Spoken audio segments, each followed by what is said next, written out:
اما بعد فاعوذ باللہ من الشیطان الرجیم بسم اللہ الرحمن الرحیم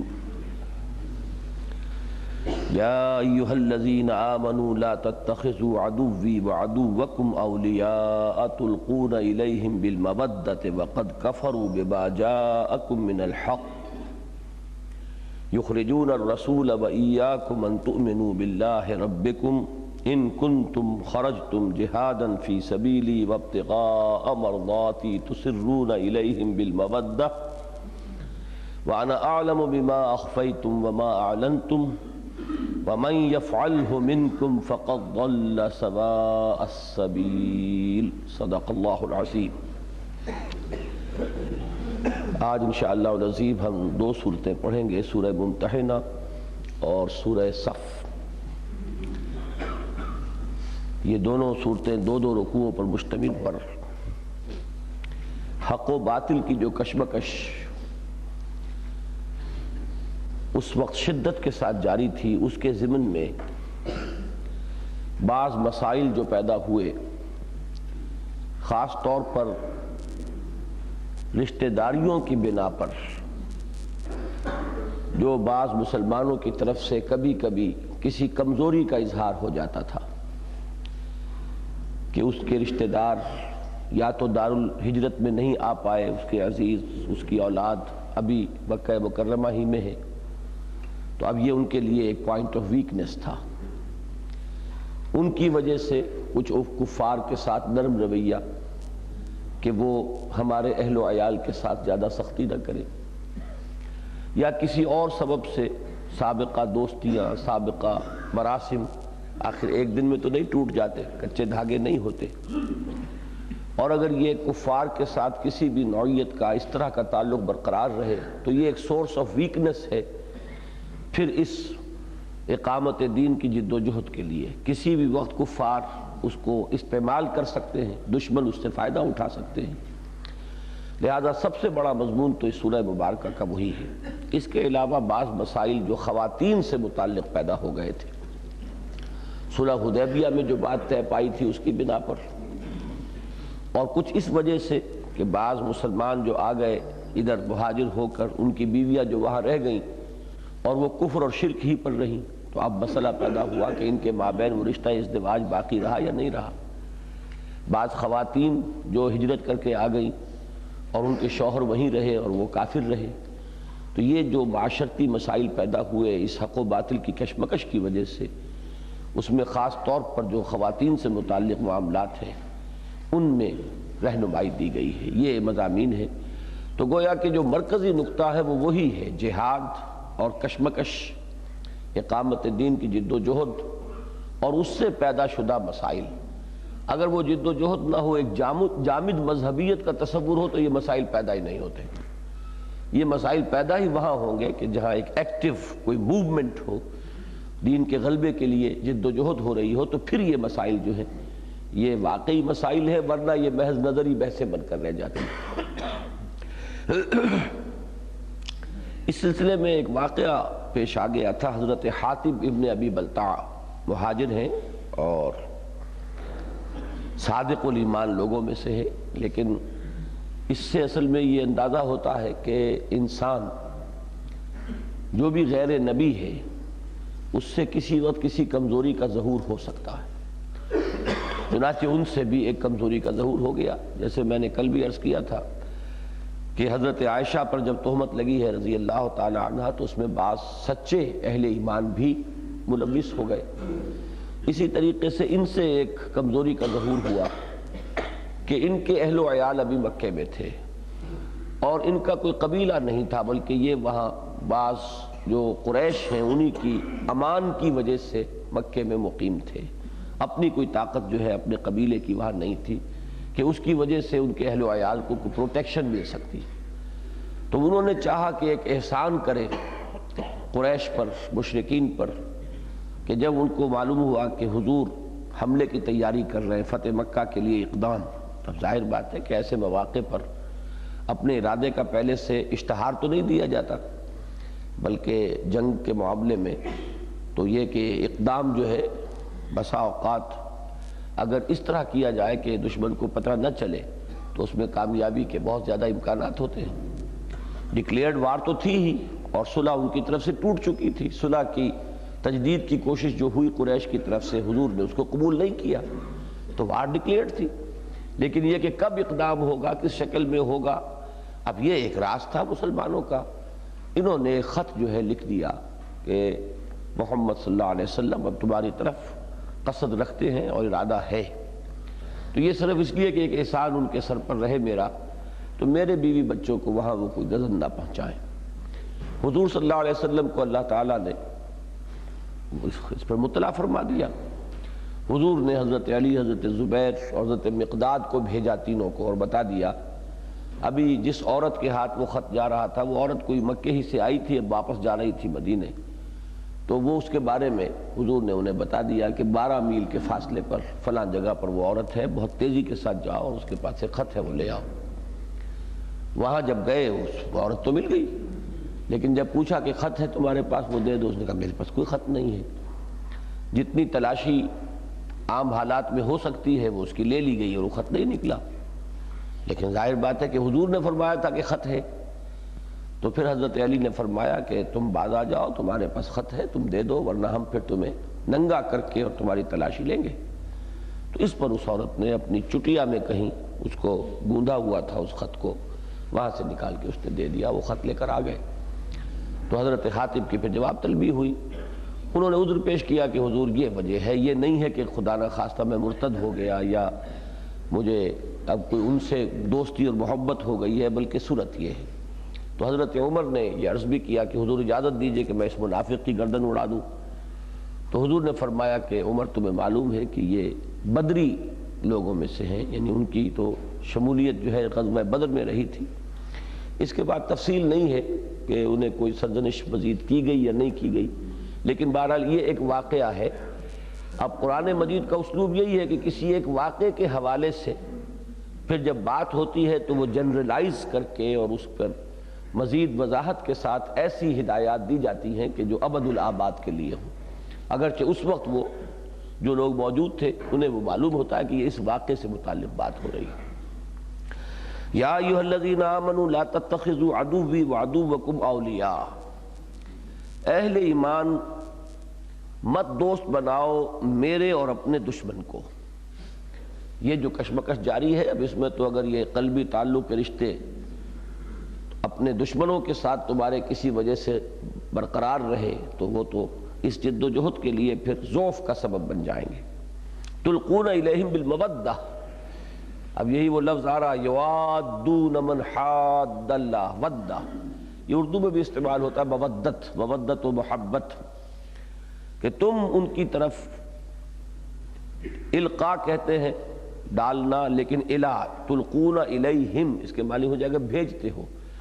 تم ان کی طرف اپنی محبت کے پیغام بھیجتے ہو۔ وقد کفروا بما جاءکم من الحق،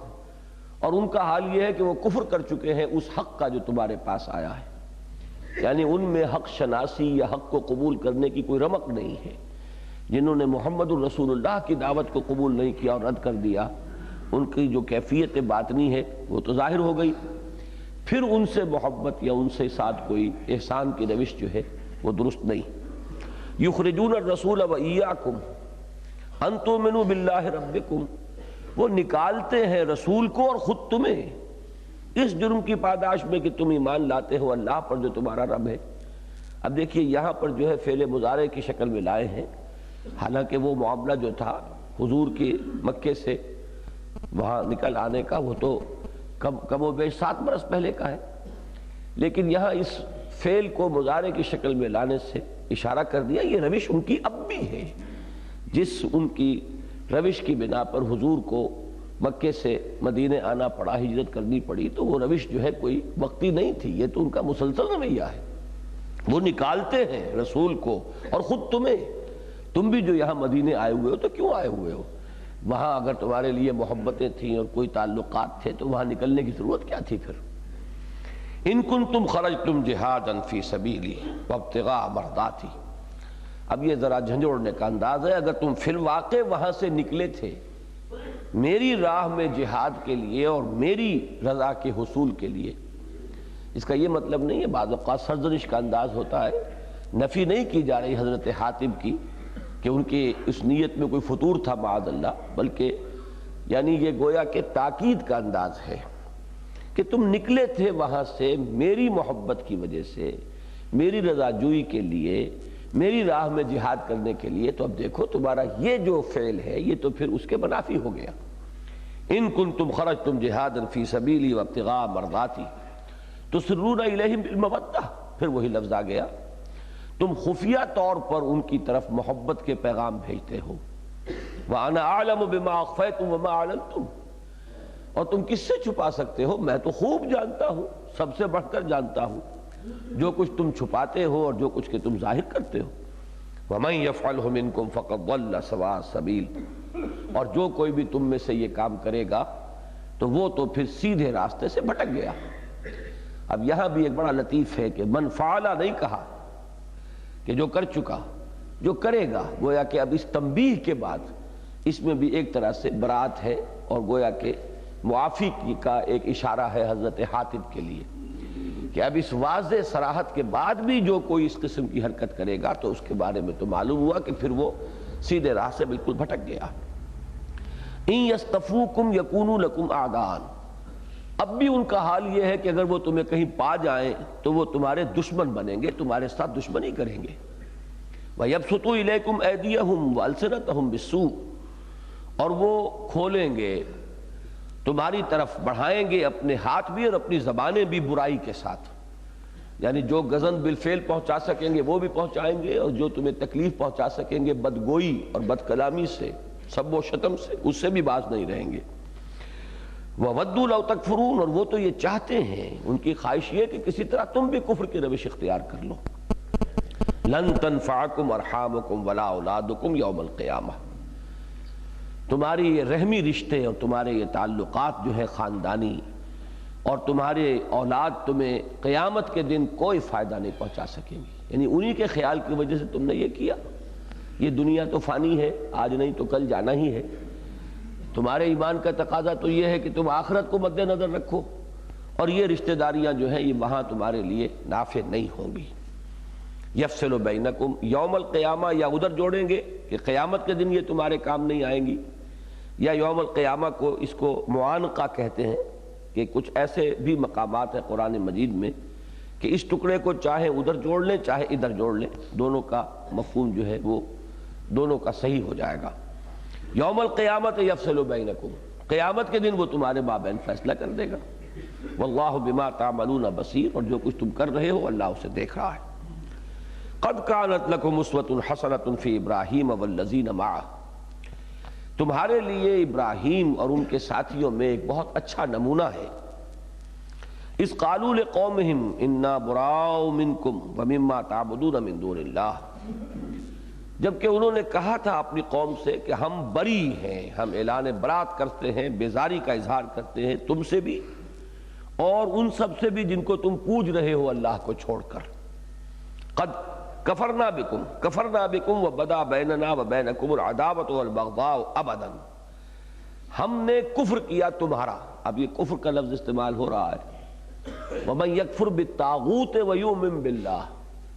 جیسے لا الہ الا اللہ، اللہ کے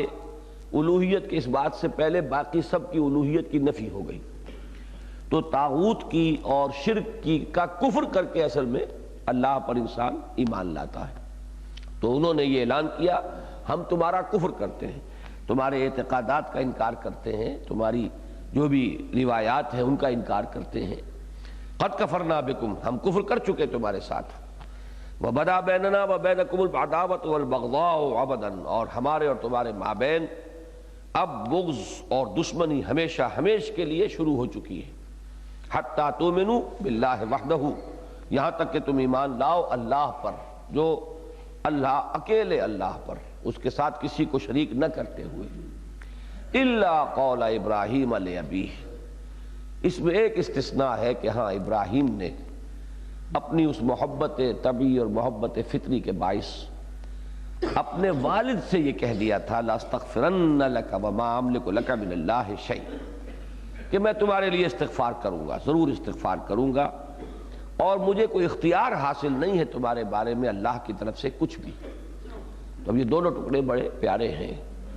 کہ نبی بھی کہہ رہا ہے کہ مجھے کوئی اختیار حاصل نہیں، وہی جو حضور کے خطبے میں آتا ہے کہ یا فاطمہ بنت محمد انقذی نفسک من النار فانی لا املک لک من اللہ شیئا، یا صفیۃ عمۃ رسول اللہ انقذی نفسک من النار فانی لا املک لک من اللہ شیئا۔ اے صفیہ، اے محمد کی بیٹی، اے اللہ کے رسول کی پھوپھی صلی اللہ علیہ وسلم ورضی اللہ تعالی عنہما، تم خود اپنے آپ کو آگ سے بچانے کی کوشش کرو، جہنم سے بچنے کی فکر کرو، مجھے قیامت کے دن تمہارے بارے میں کوئی اختیار حاصل نہیں ہوگا۔ تو حضرت ابراہیم نے اس کا بھی وضاحت فرما دی، لیکن ایک وعدہ بھی کیا تھا، اور یہ قرآن مجید میں کئی جگہ جگہ آیا ہے کہ ان کی طبیعت میں وہ بہت نرمی تھی، لَأَوَّاهٌ حلیم، تو اس بنا پر ایک وعدہ کر لیا تھا، وہ وعدہ انہوں نے نبھایا اور استغفار کیا، لیکن ایک دوسرے مقام پر موجود ہے فَلَمَّا تَبَيَّنَ لَهُ أَنَّهُ عَدُوٌّ لِلَّهِ، جب بالکل بات واضح ہو گئی کہ یہ تو اللہ کا دشمن ہے، یہ کسی طرح بھی بات ماننے والا نہیں، تو تبرأ منہ، تو پھر اس سے بھی برات کر لی تھی۔ لیکن بہرحال ایک نرمی کا پہلو تھا نا، اس میں بھی ایک اللہ تعالیٰ کی طرف سے گویا کہ شفقت کا اظہار ہو رہا ہے حاطب پر، کہ یہ اسی طرح کی ایک نرمی تھی جو دل میں پیدا ہو گئی تھی، اور اس کی وجہ سے کمزوری کا ظہور ہو گیا۔ ربنا علیک توکلنا والیک انبنا والیک المصیر، اے رب ہمارے، ہم تجھ ہی پر توکل کرتے ہیں اور تیری ہی طرف ہم رجوع کرتے ہیں اور تیری ہی طرف ہمیں لوٹنا ہے۔ ربنا لا تجعلنا فتنة للذین کفروا، اے رب ہمارے، ہمیں اہل ایمان کا تختہ مشق نہ بنا دے، یعنی اللہ تعالیٰ آزماتا ہے کفار کو، تو اسی آزمائش میں انہیں آزادی دے رکھی ہے، اس آزادی کی وجہ سے وہ اہل ایمان کو ستاتے ہیں۔ یہ ہے مفہوم اس کا کہ ہمیں ان کے لیے فتنہ نہ بنا، کسوٹی پر آپ رگڑتے ہیں کسی چیز کو کہ اس کو دیکھیں کہ کھری ہے کہ کھوٹی ہے، تو کسوٹی تو رگڑی گئی نا غریب۔ اسی طرح وہ مسلمان بیچارے جو ہیں وہ اس وقت جو مظالم سہ رہے تھے، کیونکہ اللہ کفار کو ان کی آزمائش کے لیے ڈھیل دے رہا تھا۔ ربنا لا تجعلنا فتنة للذین کفروا واغفر لنا ربنا، اور اے رب ہمارے، ہماری مغفرت فرما، انک انت العزیز الحکیم، یقیناً تو ہی ہے غالب اور حکمت والا۔ لقد کان لکم فیہم اسوۃ حسنہ، مسلمانوں تمہارے لیے ان کے اس رویے میں ایک اسوہ حسنہ ہے، ایک نیک نمونہ ہے، اچھا نمونہ ہے۔ لمن کان یرجو اللہ والیوم الآخر، یہ الفاظ بالکل وہی ہیں جو سورہ احزاب میں بھی ہیں، جس وہاں جو مشہور آیت ہے بہت، لقد کان لکم فی رسول اللہ اسوۃ حسنۃ لمن کان یرجو اللہ والیوم الآخر۔ اسوہ تو اپنی جگہ ہے، لیکن اس اسوے سے استفادے کے لیے شرطیں یہ ہے، جیسے قرآن تو ہدایت تامہ ہے، لیکن اس سے استفادے کے لیے شرط تقویٰ ہے، ھدی للمتقین، اپنی جگہ ھدی للناس ہے، لیکن اس سے استفادے کے لیے کچھ نہ کچھ انسان میں خدا ترسی، کچھ اپنی نیت کے بھی تو اس کے اندر کچھ حصہ ہونا چاہیے، وہ اگر نہیں ہے تو پھر فائدہ نہیں اٹھا سکے گا۔ اسی طرح حضور ہو، حضرت ابراہیم ہو علیہ السلام، وہ اپنی جگہ اسوہ کاملہ ہے، لیکن ان سے استفادہ تو وہی کر سکے گا جس میں یہ دو کیفیات ہوں، جو اللہ کی امید رکھتا ہو اور یوم آخر کی۔ وَمَن يَتَوَلَّ فَإِنَّ اللَّهَ هُوَ الْغَنِيُّ الْحَمِيدُ، اور جو کوئی روگردانی کرے، پیٹھ موڑ لے، اس اسوے کی پیروی نہ کرے، وہ استغنا برت رہا ہو، تو اللہ تو سب سے بڑھ کر غنی ہے، اسے پھر کسی کی احتیاج نہیں ہے، اسے کوئی پرواہ نہیں ہے، اور وہ اپنی ذات میں خود محمود ہے، اس کا تو اس کو کسی حمد کی احتیاج نہیں ہے۔ ایک خوبی وہ ہوتی ہے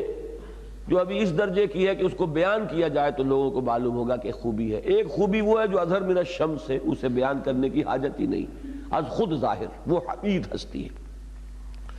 عسى الله ان يجعل بينكم وبين الذين عاديتم منهم مودة، اب یہ امید بھی دلائی جا رہی ہے مسلمانوں، وہ وقت بھی زیادہ دور نہیں ہے کہ یہ جو تمہارے اور تمہارے ان اعزاء و اقارب کے درمیان ایک خلیج حائل ہو گئی ہے، یہ خلیج ختم ہو جائے گی۔ اب جس وقت یہ الفاظ نازل ہوئے ہوں گے، اس وقت لوگوں کو لیے وہ کوئی صورت اس کی کیا ہوگی یہ متعین نہیں تھی کہ کیسے یہ صورتحال بدل جائے گی، لیکن یہ کہ تھوڑے عرصے کے بعد بدل گئی، مکہ فتح ہو گیا اور وہ لوگ ایمان لے آئے۔ اب جب ایمان لے آئے تو ظاہر بات ہے کہ وہ خلیج خود بخود ختم ہو گئی۔ تو عسى اللہ قریب ہے، زیادہ دور نہیں ہے کہ اللہ تمہارے اور ان کے مابین جن سے یہ عداوت اور دشمنی ہو گئی ہے مودت پیدا فرما دے، ایسی صورت پیدا کر دے کہ تمہارے لیے ان سے محبت کرنا دین کے اعتبار سے غلط نہ رہے۔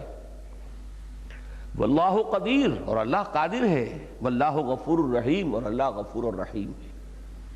لا ينہاکم اللہ عن الذین لم یقاتلوکم فی الدین ولم یخرجوکم من دیارکم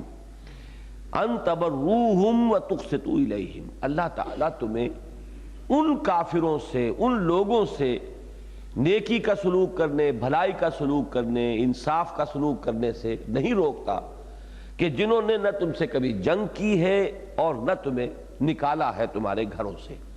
دین کے معاملے میں انہوں نے کوئی محاذ آرائی نہیں کی، تمہارے خلاف اقدام نہیں کیا، ایسے کافروں سے کوئی تعلق ہو، دوستی ہو تو کوئی حرج نہیں ہے۔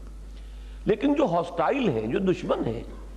جو تمہاری جڑیں کھودنے کے درپے ہیں، جن کے ساتھ ایک وار ڈکلیئرڈ ہے، ان کے ساتھ یہ طرز عمل کیسے روا ہو سکتا ہے؟ ان اللہ یحب المقسطین، اللہ تعالیٰ کو انصاف کرنے والے پسند ہیں۔ یعنی یہ انصاف کا تقاضا یہ ہے کہ جب انہوں نے تمہارے خلاف کوئی جتھا بندی نہیں کی، تمہارے خلاف کسی اقدام میں شرکت نہیں کی، تو تم بھی ان کی اس بھلائی کا بدلہ بھلائی سے دو۔ لیکن جو لوگ تمہارے خلاف نبرد آزما ہیں، سفارا ہیں،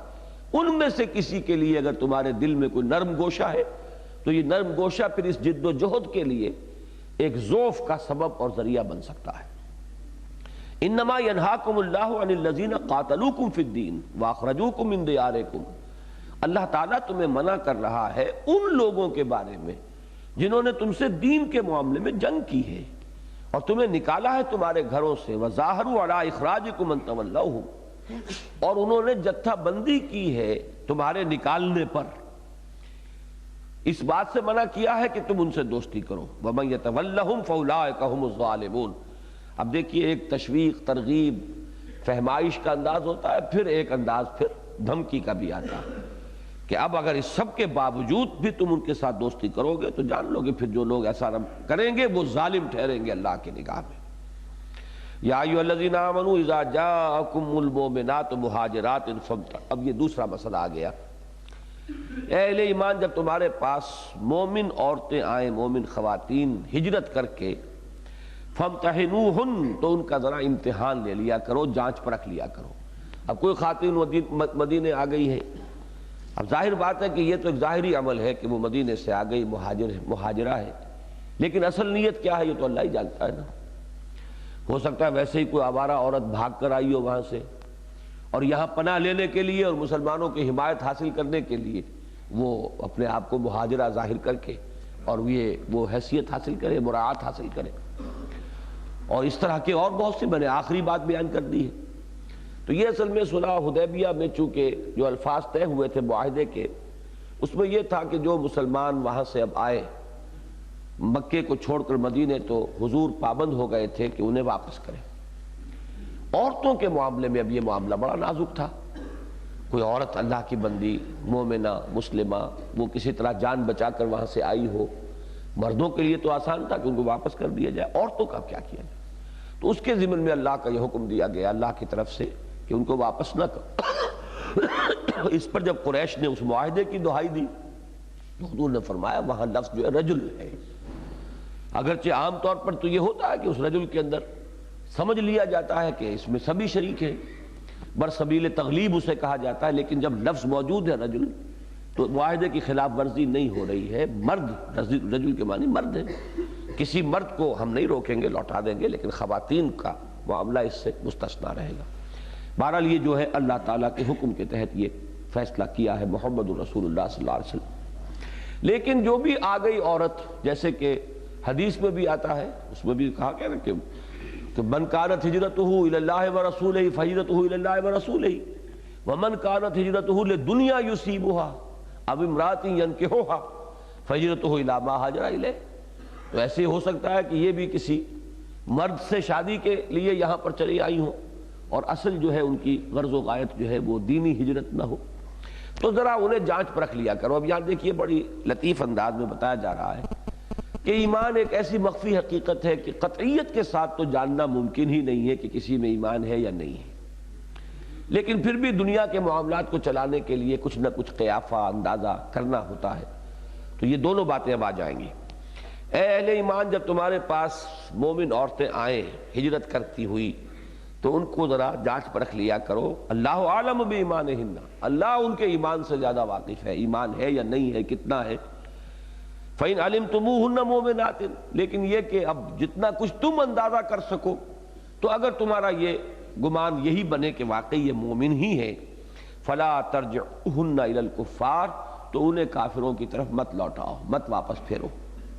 لَا هُنَّ حِلٌّ لَهُمْ، نہ وہ اب اپنے ان کافر اور مشرک شوہروں کے لیے حلال رہ گئی ہیں، رشتہ ازدواج تو ٹوٹ چکا.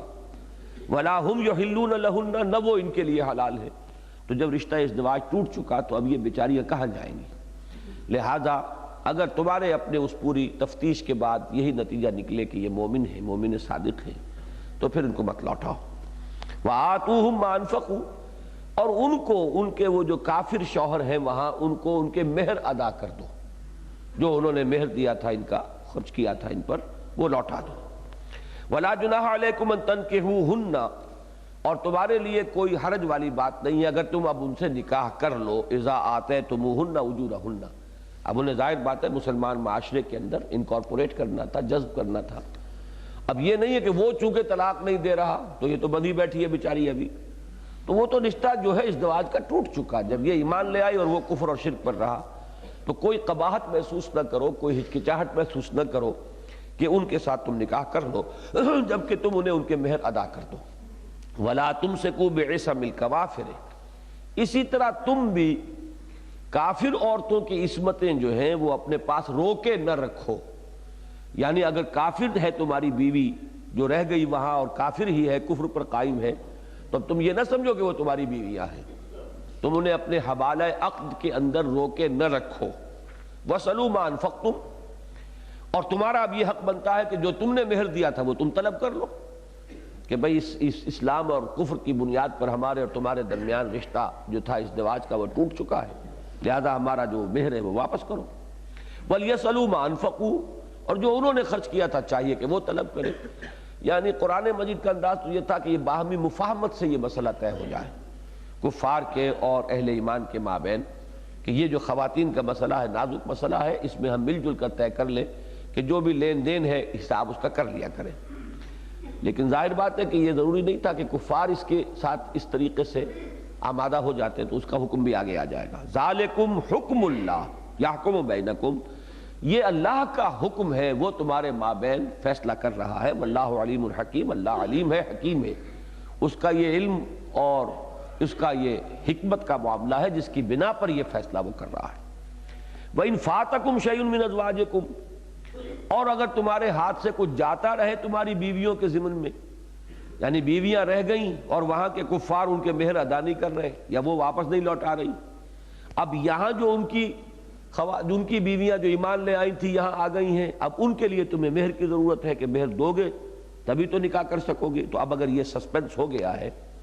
تو اگر اس میں وہ گھاٹے والی بات ہو گئی تو وَإِن فَاتَكُمْ شَيْءٌ مِّنْ أَزْوَاجِكُمْ إِلَى الْكُفَّارِ، کفار کی طرف کوئی چیز جو ہے اس حساب میں بقایا رہ گئی ہے. فَعَاقَبْتُمْ، پھر اگر تم کفار کے اوپر کوئی اقدام کرو کفار کے خلاف، یعنی اور وہاں سے تمہیں کچھ مال غنیمت ملے، مال فے ملے، یہ اس میں اختلاف ہے کیا یا صرف مال غنیمت میں سے ہوگا یا مال فے میں سے بھی، لیکن مسلمانوں کو حکم دیا جا رہا ہے کہ جن مسلمانوں کی عورتیں وہاں رہ گئیں اور ان کے مہر بھی نہیں مل رہے، یہاں اب ان کے پاس پیسہ اتنا نہیں ہے کہ وہ جو مہاجر خواتین آ رہی ہیں ان سے وہ نکاح کر سکے مہر دے کر، تو مال غنیمت میں سے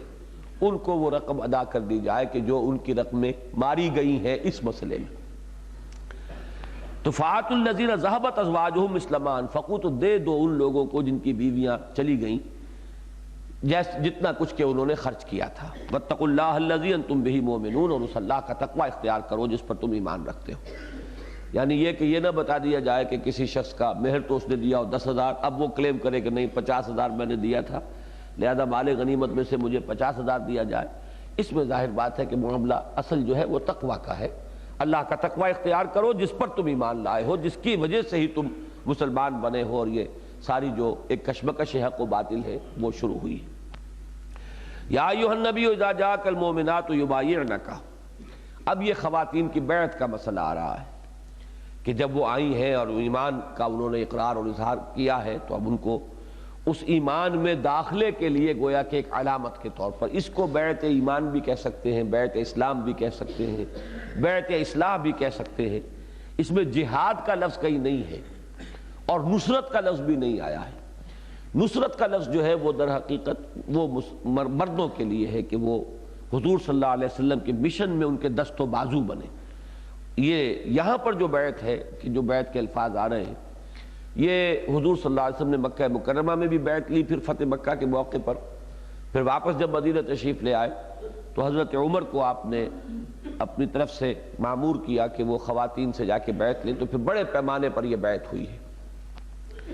اے نبی، جب آئیں آپ کے پاس مومن عورتیں آپ سے بیعت کرنے کے لیے، الا اللہ یشرکن باللہ، اب وہ بیعت کن کن امور کی تھی اس کو نوٹ کر لیجئے۔ وہ بیعت کرتی ہوں اس بات کی کہ نہ وہ اللہ کے ساتھ کسی بھی شے کو شریک کریں گی، ولا یسرقن، نہ چوری کریں گی، ولا یزنین، اور نہ زنا کریں گی، ولا یقتلن اولادہن، نہ اپنی اولاد کو قتل کریں گی، ولا یاتین ببہتان یفترینہ بین ایدیہن وارجلہن، اور نہ ہی کوئی ایسا بہتان اٹھائیں گی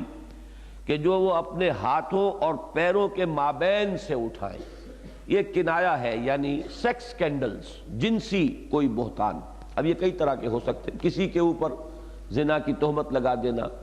یا یہ کہ کوئی عورت زنا کر کے کسی اور کا بچہ جو ہے وہ اپنے شوہر کے سر جڑ دے، یہ بھی ایک بہتان ہے۔ تو گویا کہ ہر نوع کا جو کوئی سیکس سکینڈل ہو سکتا ہے اس سب کو بڑے لطیف الفاظ میں، کہ اس میں اریاں گوئی بھی نہ ہو اور بات بھی پوری کی پوری کور ہو جائے، اپنے ہاتھوں اور پیروں کے مابین سے کوئی وہ بہتان ترازی نہیں کریں گی۔ ولا یعصینک فی معروف، اور نہ ہی اے نبی کسی بھی نیک بات میں وہ آپ کی نافرمانی کریں گی۔ بس یوں سمجھیے کہ باقی سارے معاملات تو اخلاقی نوعیت کے تھے، مثبت بات یہی آئی ہے، باقی تو یعنی یہ کہ اخلاقی افعال جو کہ سب کے نزدیک ہی برے ہیں، لیکن جس چیز نے ایک نظم میں انہیں باندھا ہے وہ صرف یہ ہے کہ آپ کی کسی بھلی اور نیک بات کا وہ انکار نہیں کریں گی، رد نہیں کریں گی اور نافرمانی نہیں کریں گی۔ اس میں جو لفظ آیا ہے فی معروف، تو یہ گویا کہ ایک طرح کا ایک بہت ہی تاکیدی لفظ آ گیا۔ حضور کے بارے میں تو گمان ہی نہیں کہ وہ کوئی غلط حکم دیں گے، لیکن اس میں اشارہ ہے کہ کسی بھی انسان کی اطاعت جو ہے، اب حضور صلی اللہ علیہ وسلم کی تو ہر حکم کی اطاعت کی جائے گی، اس لیے کہ وہی تو معیار ہے کہ کیا نیکی ہے اور کیا بدی ہے۔ جو وہ فرما رہے ہیں وہ نیکی ہے، جس چیز سے روک رہے ہیں ما آتاکم الرسول فخذوہ وما نہاکم عنہ فانتہوا، لیکن یہ کہ اس میں در حقیقت دوسرے لوگوں کے بارے میں ایک لطیف انداز میں اشارہ کر دیا گیا کہ کسی کا یہ حق نہیں بنتا کہ اس کی اطاعت مطلق ہو جائے، کہ جو چاہے حکم دے دے، ایسی جو ہے ایبسلیوٹ ڈکٹیٹرشپ اس کی اسلام میں گنجائش نہیں ہے۔ جو بھی نظم ہو، نظم جماعت ہو یا نظم حکومت ہو، کوئی سا بھی نظم ہو، لا طاعۃ لمخلوق فی معصیۃ الخالق، مخلوق میں سے کسی بھی ایسی ہستی کی حکم برداری نہیں کی جائے گی کہ جو معصیت کا حکم دے رہا ہو، جس میں کہ اللہ کی، خالق کی معصیت لازم آتی ہے۔ فبایعہن واستغفر لہن اللہ، تو اے نبی ان سے بیعت لے لیجئے، ان کی بیعت قبول فرما لیجئے اور ان کے لیے اللہ تعالیٰ سے استغفار کیجئے۔ ان اللہ غفور الرحیم، یقیناً اللہ غفور ہے اور رحیم ہے۔ یا ایھا الذین آمنوا لا تتولوا قوما غضب اللہ علیہم، اب پھر وہی بات، یہ قرآن مجید کا اسلوب ہے کہ ایک بات اگرچہ بڑی تفصیلاً زیر بحث آ چکی، لیکن اب خاتمہ کلام پر پھر اس کی طرف زور توجہ، تاکہ پورا تنبؤ ہو جائے کہ یہ بات بڑی اہم ہے۔ اہل ایمان، ایسے لوگوں کے دوستی نہ اختیار کرو، لا تتولوا قوما غضب اللہ علیہم، جن پر اللہ کا غضب آ چکا ہے۔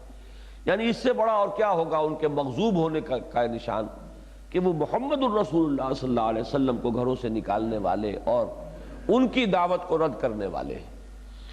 قد یئسوا من الآخرۃ، وہ آخرت سے اسی طرح مایوس ہو چکے ہیں جیسے کہ قبروں میں پڑے ہوئے جو کافر ہیں وہ مایوس ہو چکے ہیں۔ یعنی قبروں میں جو پڑے ہوئے کافر اس وقت ہیں، دنیا میں تو رہتے ہوئے بھی عالم آخرت جو ہے وہ کلیتاً عالم غیب ہے ہمارے لیے، ہم اسے کے بارے میں کچھ بھی بظاہر تجربہ ہمارا نہیں ہے، لیکن جو قبروں میں پہنچ گئے ہیں انہیں تو تجربہ ہو چکا نا، پہلی منزل تو دیکھ لی انہوں نے، لہذا اب ان پر جس طرح کی مایوسی کا غلبہ ہے کفار پر جو قبروں میں ہے کہ ہمارے لیے اب کوئی شکل نہیں ہے بچاؤ کی، بالکل اسی طریقے سے وہ آخرت سے مایوس ہو چکے ہیں۔ تو ایک تو دنیا میں ہے انسان کا تقوی یا خوف یا مایوسی کا معاملہ، اس سے کہیں شدید ہے ان کا جو قبر میں پہنچ چکے، جو حقیقت کے کچھ پردے ان پر اٹھ چکے ہیں، ظاہر ہو چکی ہے بات۔ تو اس لیے ان کی مثال دے کر شدت جو ہے یاس کی اور مایوسی کی اس کی طرف اشارہ کیا گیا ہے۔ اذان دے دی جائے۔ اعوذ باللہ من الشیطان الرجیم، بسم اللہ الرحمن الرحیم۔ اب سورہ صف آ گئی ہے، اور یہ سورہ صف ہمارے منتخب نصاب کی بھی مرکزی صورتوں میں سے ہے، اور آپ میں سے اکثر و بیشتر حضرات نے اس کے دروس مجھ سے یا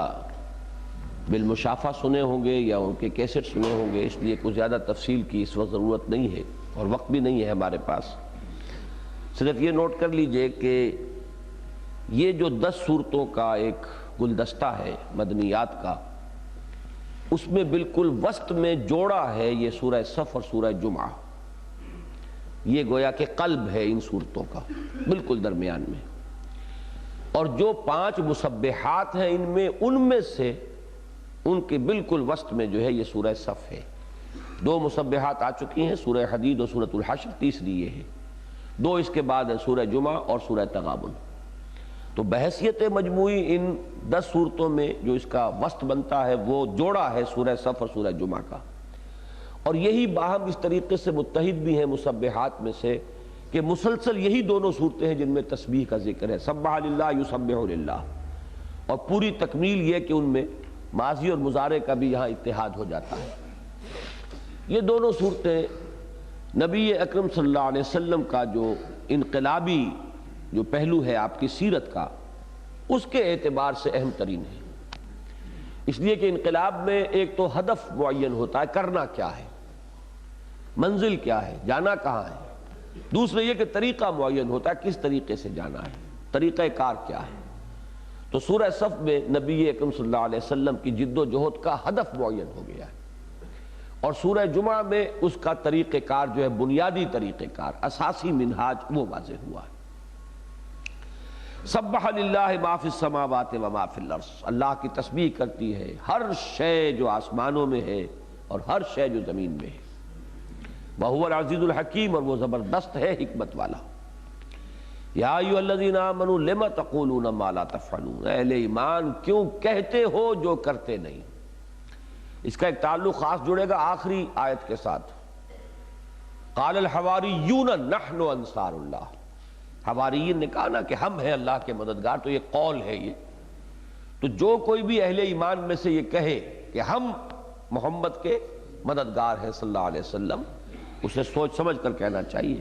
کہ اب اس کے تقاضوں کو پورا کرنا ہوگا۔ ہم ساتھی ہیں حضور کے،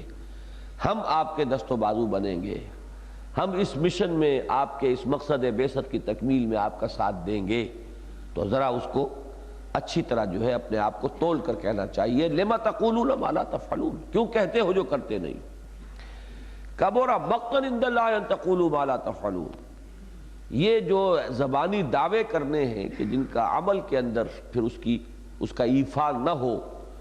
تو یہ بجائے اس کے کہ کوئی کریڈٹ دلوائے تمہیں، الٹا اللہ تعالیٰ کے ہاں یہ اس کے غضب، اس کے غصے، اس کی بیزاری کا باعث بنے گا۔ بہت بڑی ہے بات اللہ کے نزدیک بیزاری کی کہ تم کہو جو کچھ کے کرتے نہیں۔ اور جان لو اگر اللہ سے محبت ہے اور اللہ کے رسول کی نصرت کا تم اگر کچھ اپنے اندر ایک داعیہ محسوس کرتے ہو، اس کی کوئی تمنا اور آرزو ہے، تو پھر دیکھ لو آخری منزل کیا ہے، ان اللہ یحب الذین یقاتلون فی سبیلہ صفا کانہم بنیان مرصوص۔ اللہ کو تو محبت ہے اپنے ان بندوں سے، اللہ کو تو پسند ہے اپنے وہ بندے جو اس کی راہ میں قتال کرتے ہیں، جنگ کرتے ہیں، صفیں باندھ کر گویا کہ سیسا پلائی ہوئی دیوار ہے کہ کوئی رخنا اس دیوار میں نہیں پڑ سکتا۔ تو یہ بھی ایسی دیواریں ہیں کہ ان میں کوئی رخنا نہیں پڑ سکتا، کوئی ان میں سے پیٹھ دکھا کر بھاگنے والا نہیں۔ وَإِذْ قَالَ مُوسَىٰ لِقَوْمِهِ، اب وہ جو قول اور عمل کے تضاد کی مثال دی جا رہی ہے کہ تم سے پہلے کی امت بنی اسرائیل، یہ جو ایک نشان عبرت ہے اس کے حال پر غور کرو اور اس سے سبق اور نصیحت اخذ کرو۔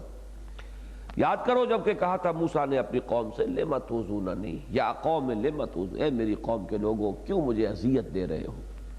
کیوں مجھے تکلیفیں پہنچا رہے ہو، وَقَدْ تَعْلَمُونَ أَنِّی رَسُولُ اللَّهِ إِلَيْکُمْ، اور تم خوب جان چکے ہو، خوب جانتے ہو، اچھی طرح جانتے ہو کہ میں اللہ کا رسول ہوں تمہاری طرف،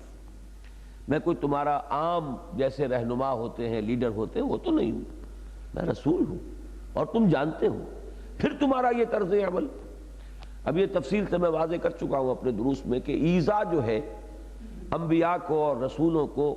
ذاتی اور نجی قسم کی بھی پہنچائی گئی۔ اب حضور کو کتنی تکلیف پہنچی حضرت عائشہ پر جو تہمت لگی، اس سے اس کا آپ اندازہ کر سکتے ہیں۔ تو یہ ایک ذاتی اور نجی قسم کی ایذا رسانی تھی حضور کے لیے، لیکن جو اصل ایذا ہے وہ تو یہ ہے کہ وہ لوگ کہ جو زبانی دعوے کر رہے ہوں کہ ہم آپ کے ساتھی ہیں، وقت پڑنے پر محسوس ہو کہ وہ تو دم دبا کر بھاگ گئے، انکار کر دیا۔ اگر وہی معاملہ غزوہ بدر سے پہلے کہیں خدا نہ خواستہ صحابہ بھی کرتے حضور کے ساتھ، کہ جب آپ نے وہ مجلس مشاورت منعقد کی تھی کہ جو حضرت موسیٰ کے ساتھ کیا تھا ان کی قوم نے کہ اذا بنتا وربک فقاتلا انا ہاہنا قاعدون، جاؤ موسیٰ تم اور تمہارا رب جنگ کرو اللہ کی راہ میں، ہم تو یہیں بیٹھے ہیں، یہ کام ہم سے نہیں ہوتا۔ خدا نہ خواستہ یہ بات اگر صحابہ بھی کہتے تو حضور کو کتنا صدمہ پہنچتا، اس کا آپ اندازہ کر لیں۔ تو اصل میں میرے نزدیک ان آیات کے ربط میں یہی مفہوم اس کا زیادہ راجح ہے۔ ویسے وہ ذاتی ایذا رسانی کا معاملہ بھی ہوا ہے، اس میں جو احادیث میں واقعات آتے ہیں تو ان کی نفی نہیں ہے، لیکن یہاں مفہوم جو ہے وہ یہی ہے کہ لوگ دعویٰ کریں اللہ پر اور رسول پر ایمان کا، لیکن اس کا تقاضا پورا کرنے کے لیے تیار نہ۔ فلما زاغوا ازاغ اللہ قلوبہم، تو جب وہ ٹیڑھے ہو گئے، کج ہو گئے، تو اللہ نے ان کے دلوں کو بھی کج کر دیا۔ یہ بہت اہم قاعدہ قدرت ہے، قانون فطرت ہے۔ اللہ تعالیٰ دلوں کو ٹیڑھا نہیں کرتا پہلے، ورنہ تو پھر یہ کہ انسان کے اوپر اس کی جو غلط کاری ہے، بدعمالی ہے، اس کا کوئی الزام نہیں آئے گا اللہ نے دل ٹیڑھے کر دیے، نہیں، پہلے خود انسان ٹیڑھا ہوتا ہے، پھر اللہ دل کو بھی ٹیڑھا کر دیتا۔ فلما زاغوا ازاغ اللہ قلوبہم، جب وہ کج ہو گئے، کج روی اختیار کر لی انہوں نے، تو اللہ نے پھر انہیں ان کے حوالے کیا اور ان کے دلوں کے اندر بھی وہ کجی ڈال دی۔ واللہ لا یہدی القوم الفاسقین، اگر اللہ اب ان کے دلوں میں کجی نہ ڈالتا تو اس کے معنی کیا تھے کہ اللہ زبردستی ہدایت پہ لاتا انہیں، تو زبردستی ہدایت پر لائے ہوئے کا پھر کریڈٹ کوئی نہیں۔ واللہ لا یہدی القوم الفاسقین، اللہ ایسے فاسقوں کو تو ہدایت نہیں دیتا، وہ تو پھر ہدایت جبری ہو جائے گی۔ تو جیسے جبری گناہ پر کوئی الزام نہیں ہوتا، ویسے جبری ہدایت کا پھر کوئی کریڈٹ نہیں، کوئی بدلہ نہیں، کوئی ثواب نہیں۔ تو یہ ہے قاعدہ و قانون۔ دوسری مثال حضرت عیسیٰ کی، وَإِذْ قَالَ عِیسیٰ ابْنُ مَرْیَمَ یَا بَنِی اسرائیل اِنِّی رَسُولُ اللہِ إِلَیکُم، اور یاد کرو کہ جب کہا تھا عیسیٰ ابن مریم نے، اے بنی اسرائیل، میں اللہ کا رسول ہوں تمہاری جانب، مصدقا لما بین یدی من التوراۃ، اور میں تصدیق کرتے ہوئے آیا ہوں اس کی جو میرے سامنے موجود ہے تورات میں سے، وَمُبَشِّرًا بِرَسُولٍ یَأْتِی مِن بَعْدِی اسْمُهُ احمد، اور میں بشارت دیتے ہوئے آیا ہوں ایک رسول کی جو میرے بعد تشریف لائیں گے، جن کا نامی ہے احمد مجتبیٰ صلی اللہ علیہ وسلم۔ فلما جاءہم بالبینات، جا کا ضمیر کس کی طرف ہے؟ حضرت موسیٰ کی طرف، جب حضرت عیسیٰ کی طرف، کہ جب وہ آئے ان کے پاس کھلی کھلی نشانیوں کے ساتھ، اس لیے کہ جتنے کھلے معجزے حضرت عیسیٰ کو دیے گئے، حسی معجزے، ظاہر و باہر، آنکھوں سے دیکھے جانے والے معجزے، جیسا کہ میں عرض کر چکا ہوں ویسے معجزے اور کسی کو نہیں ملے۔ حضور کا معجزہ افضل ہے قرآن،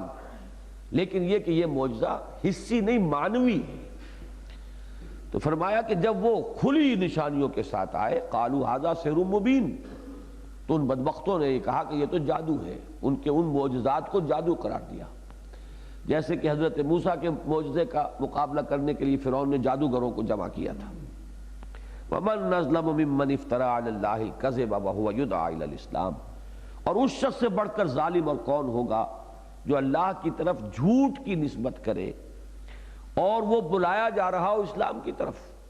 وَاللَّهُ لَا يَهْدِي الْقَوْمَ الظَّالِمِينَ، اللہ ایسے ظالموں کو ہدایت نہیں دیتا۔ اب یہ تیسرا مرحلہ ہے بنی اسرائیل کی تاریخ کا۔ پہلا مرحلہ حضرت موسیٰ کے ساتھ ان کا طرز عمل، دوسرا مرحلہ حضرت عیسیٰ کے ساتھ ان کا معاملہ، تیسرا مرحلہ حضور کے ساتھ یریدون لیطفئوا نور اللہ بافواہہم، وہ چاہتے ہیں کہ اللہ کے نور کو اپنی منہ کی پھونکوں سے بجھا دیں۔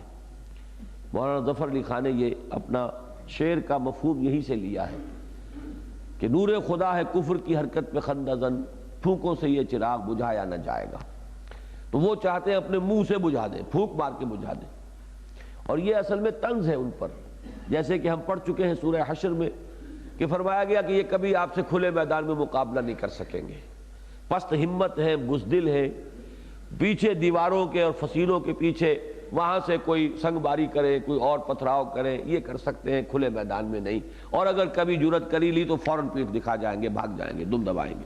تو یہ اصل میں اسی کی طرف اشارہ ہے کہ ایک تو یہ ہوتا ہے نا کہ کفر کے اندر بھی اپنے اس کفر کے ساتھ اتنا خلوص ہو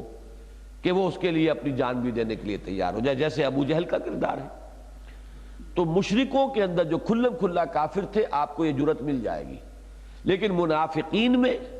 اور کسی جو بگڑے ہوئے مسلمان ہوتے ہیں، پرانے مسلمان ہی تھے نا یہود، ان کے اندر جب یہ طرز عمل پیدا ہوتا ہے تو پھر بزدلی بھی آ جاتی ہے، پھر ان کے اندر ہمت اور جرت بھی نہیں رہتی۔ تو جیسے وہ یہ چاہتے ہیں کہ اسلام بھی خود بخود ہی ہو جائے، جیسے کچھ مسلمان یہ چاہتے ہوں کہ ہم کچھ نہ کریں، ایسے ہی وہ اگر چاہتے ہیں اس کو بجھانا، اس طرح کے جو کفار ہیں جیسے کہ یہ یہودی تھے، تو وہ اس میں بھی کوئی تکلیف گوارا کرنے کے لیے تیار نہیں ہے، بلکہ وہ دور بیٹھے پھونکے مار کے ہی، سازشیں کر کے اور دوسروں کو ابھار کر اپنی ریشہ دوانیوں سے چاہتے ہیں کہ وہ اسلام کا راستہ روکیں۔ تو یہ بہت لطیف اس کے اندر طنز ہے۔ یریدون لیطفئوا نور اللہ بافواہہم واللہ متم نورہ ولو کرہ الکافرون، اور اللہ اپنے نور کا اتمام فرما کر رہے گا۔ جب اس میں فاعل آتا ہے متم تو اس میں بہت تاکید ہوتی ہے، یتمو نہیں کہا، واللہ یتم نورہ، اللہ اپنے نور کا اتمام فرمائے گا، متم نورہ، وہ اپنے نور کا اتمام فرما کر رہنے والا ہے، یعنی یہ تو اس کا فیصلہ ہے اٹل، ولو کرہ الکافرون، چاہے کافروں کو کتنا ہی ناپسند ہو۔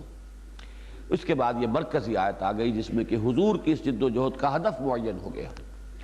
کہ بنیادی جو مقصد ہے نبوت اور رسالت کا وہ تو صرف تبلیغ اور ابلاغ ہے، پہنچا دینا پیغام، لیکن حضور کی بعثت جو ہے وہ صرف اس بنیادی مقصد کے لیے نہیں، دین کو پہنچانا بھی ہے اور دین کو غالب کرنا بھی ہے۔ یہ ہے اضافی شان بعثت محمدی کی علیہ صاحب الصلاۃ والسلام، یہ آپ کی بعثت کی تکمیلی شان ہے۔ اس پر مفصل میرا مقالہ جو ہے موجود ہے، نبی اکرم صلی اللہ علیہ وسلم کی بعثت کا مقصد جو ہے۔ هو الذی ارسل رسولہ بالہدی ودین الحق لیظہرہ علی الدین کلہ ولو کرہ المشرکون،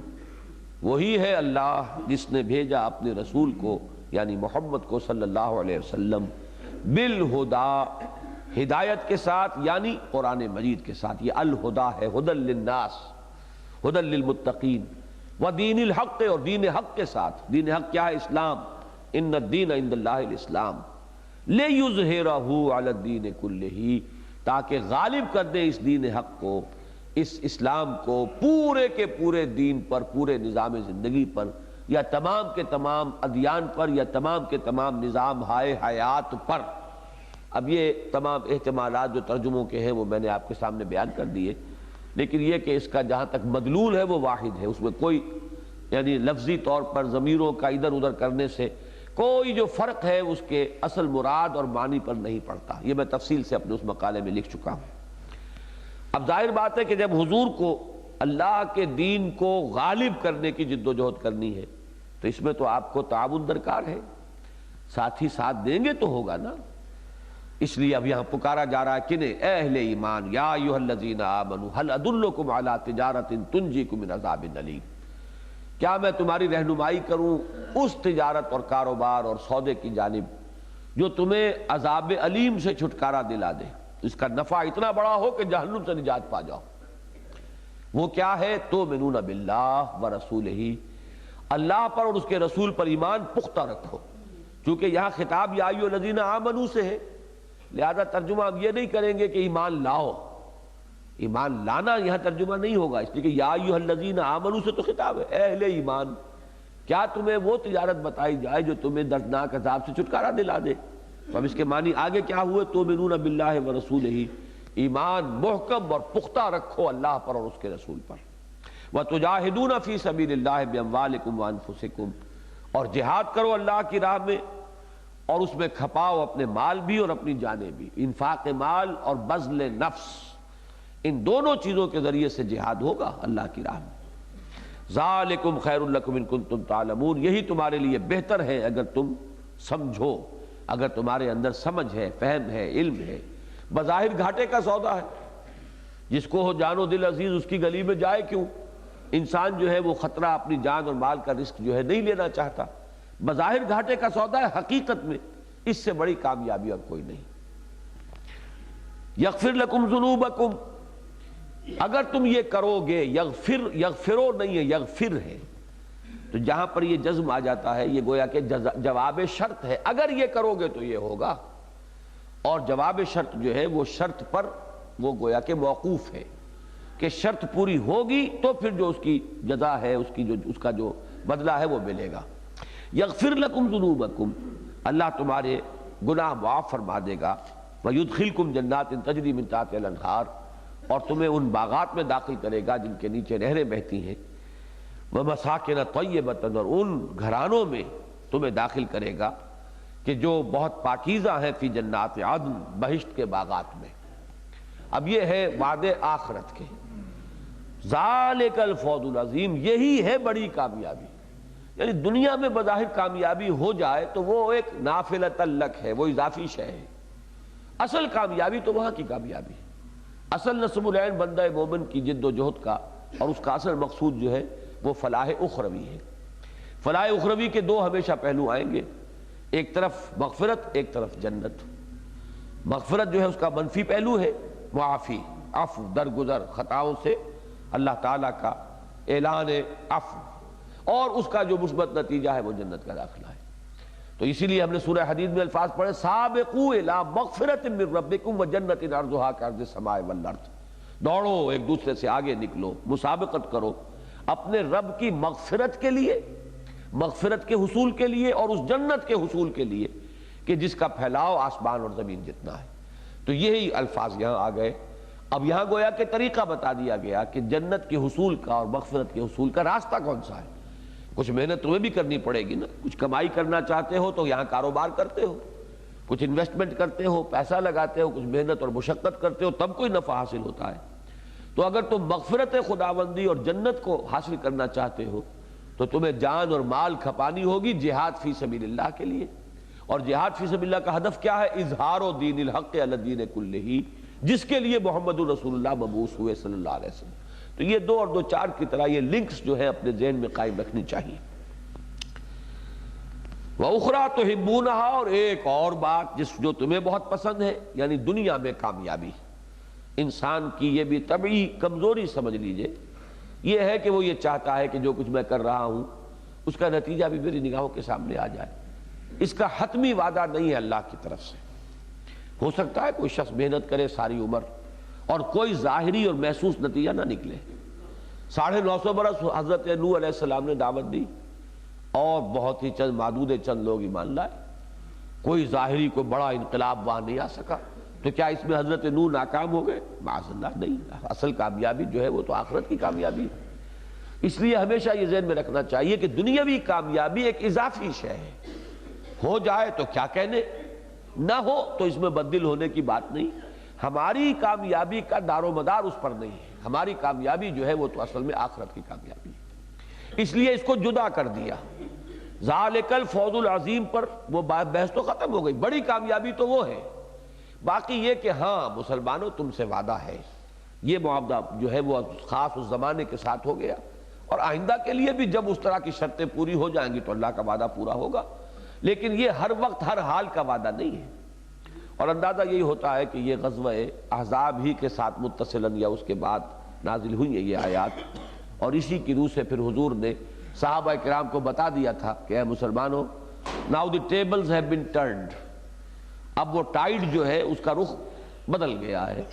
یہ چڑھ چڑھ کر آ رہے تھے ہم پر، لن تغزوکم قریش بعد عامکم ھذا ولکنکم تغزونہم، اب وہ تم پر چڑھائی کر کے نہیں آئیں گے، اب تم ان کی طرف اقدام کرو گے۔ وہ اقدام اگلے سال حضور نے فرمایا، 1400 صحابہ کے ساتھ عمرے کے لیے تشریف لے گئے، جس کے نتیجے میں صلح حدیبیہ ہوئی۔ انا فتحنا لک فتحا مبینا، ایک بہت بڑی فتح کا دروازہ اس سے کھل گیا۔ تو یہ ہے بات کہی گئی حضور سے، وَأُخْرَىٰ تُحِبُّونَهَا، اور مسلمانوں ایک اور چیز جو تمہیں بہت پسند ہے، نصر من اللہ وفتح قریب، اب اللہ کی مدد جو ہے وہ آیا چاہتی ہے،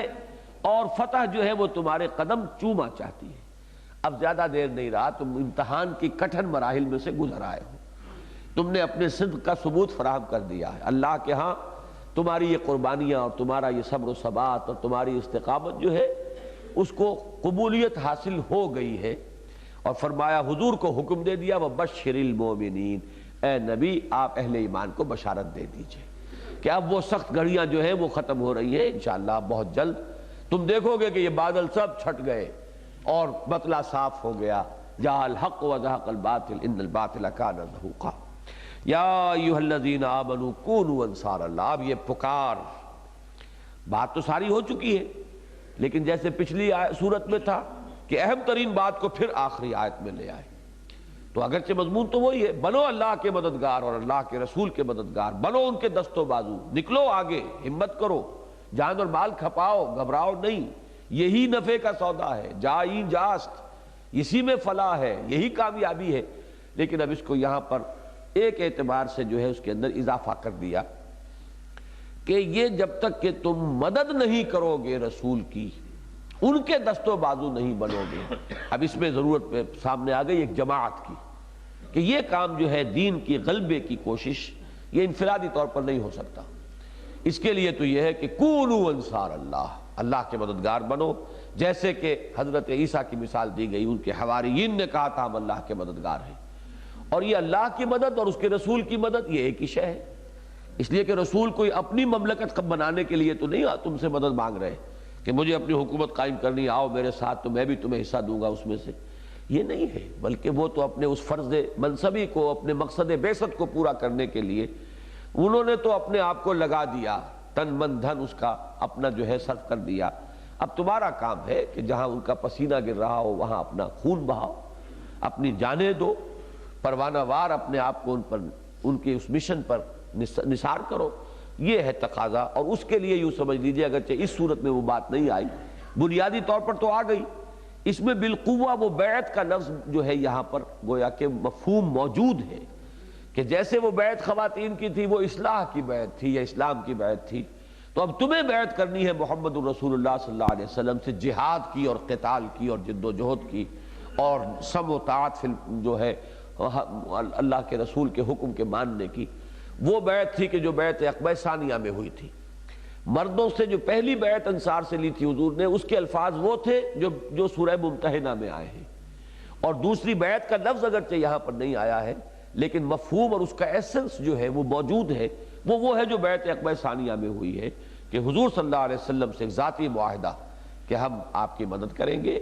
اور آپ کا ساتھ دیں گے، اور آپ جو حکم دیں گے بصر و چشم اس کو ہم قبول کریں گے، چاہے مشکل ہو، چاہے آسان ہو، چاہے ہماری طبیعت آمادہ ہو، چاہے ہمیں اپنی طبیعتوں پر جبر کرنا پڑے، چاہے ہم پر آپ دوسروں کو ترجیح دے دیں، جس کو آپ امیر بنا دیں گے اس سے بھی ہم نہیں جھگڑیں گے، بات ضرور کہیں گے، سچی بات، صحیح بات، مشورہ ضرور دیں گے، لیکن یہ ہے کہ جھگڑا نہیں کریں گے۔ یہ وہ بیعت جو ہے جو پھر ہم نے بھی اپنی اس تنظیم کے لیے اختیار کی ہے،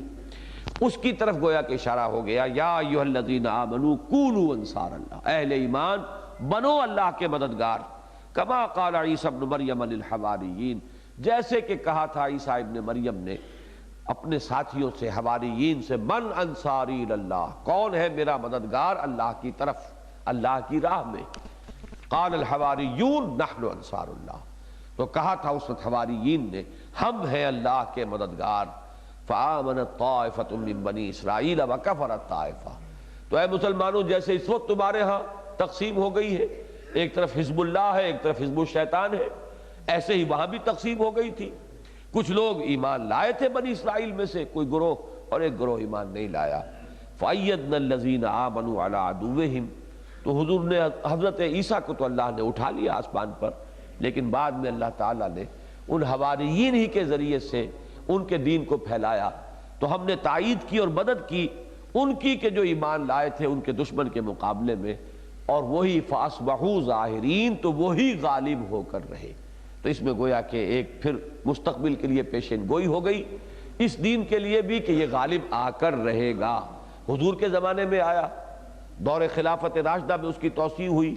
اور جیسا کہ آپ کو معلوم ہے صحیح احادیث کے اندر یہ پیشین گوئی موجود ہے کہ قیامت سے پہلے پورے کرۂ ارضی پر اللہ کا دین غالب ہو کر رہے گا۔ اب ہماری کیا ہے اس میں آزمائش، ہم اس میں تن من دھن لگانے کے لیے تیار ہیں یا نہیں، ہم اللہ کے مددگار بننے کے لیے آمادہ ہیں یا نہیں، اور ہم اپنے آپ کو کسی اجتماعی جد و جہد کے اندر جکڑنے کے لیے تیار ہیں یا نہیں اس مقصد کے لیے۔ بارک اللہ لی ولکم فی القرآن العظیم ونفعنی وإیاکم بالآیات والذکر